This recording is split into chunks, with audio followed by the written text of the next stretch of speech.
नमस्कार दोस्तों, linear algebra के फोर्थ लेक्चर में आपका स्वागत है।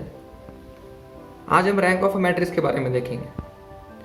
तो बेसिकली रैंक ऑफ मैट्रिक्स होता क्या है कि it is the maximum number of linearly independent column vectors और maximum number of linearly independent row vectors in the matrix.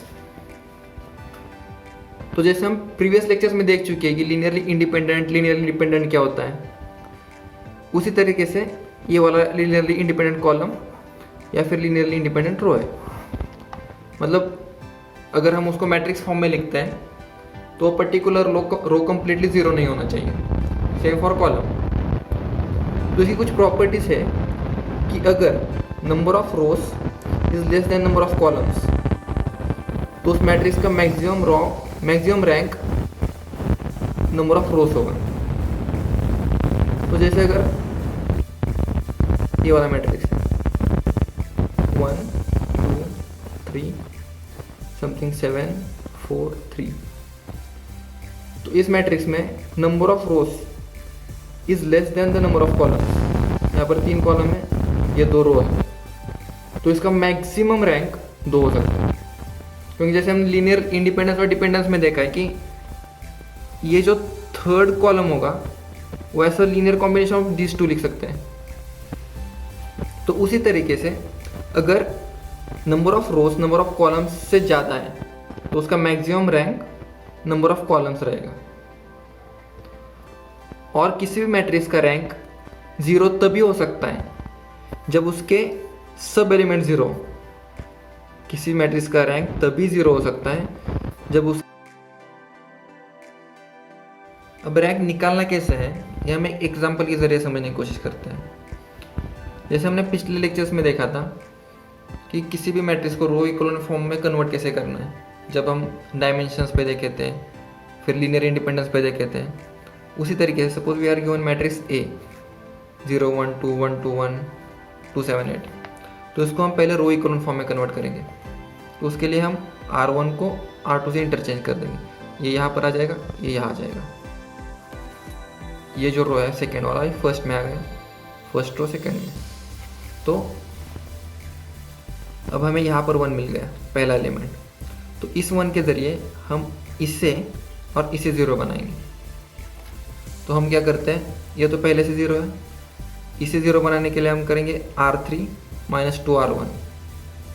तो हमें मिल जाता है यहाँ 0, यहाँ 3 7 -2 2 are 4 7 - 4 we get 3, और बाद में ये वाला 8 - 1 ×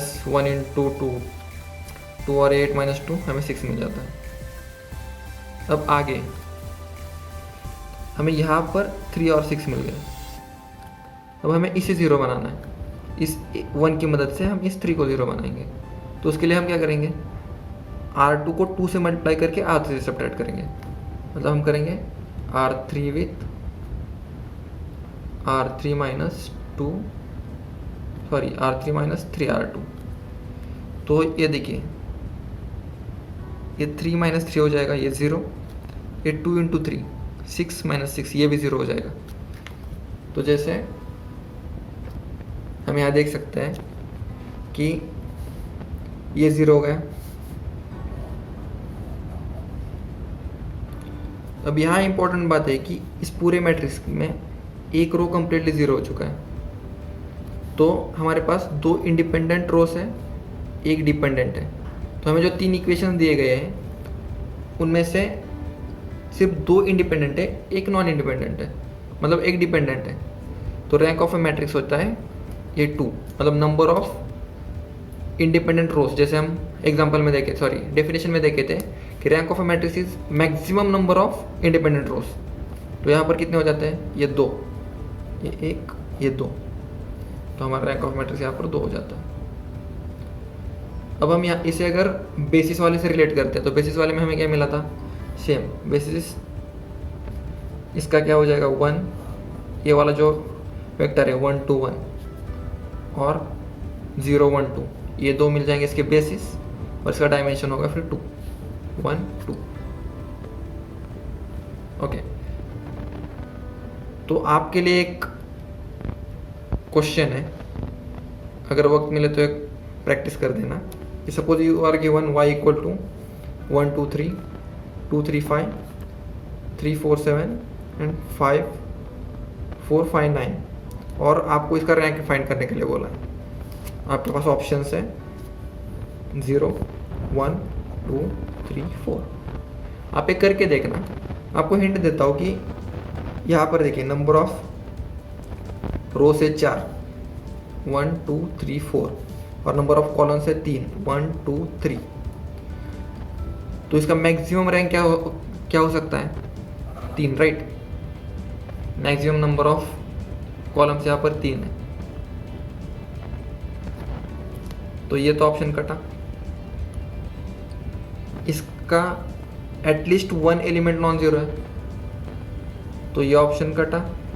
जैसे हमने देखा था कि rank of matrix can be 0 only when all the elements are 0। तो आपके पास बचते बस ये 3 ऑप्शन, इनके लिए आपको सॉल्व करना है। तो आज के लिए इतना ही। अगले लेक्चर में हम देखेंगे how to solve a system of linear equations. Thank you.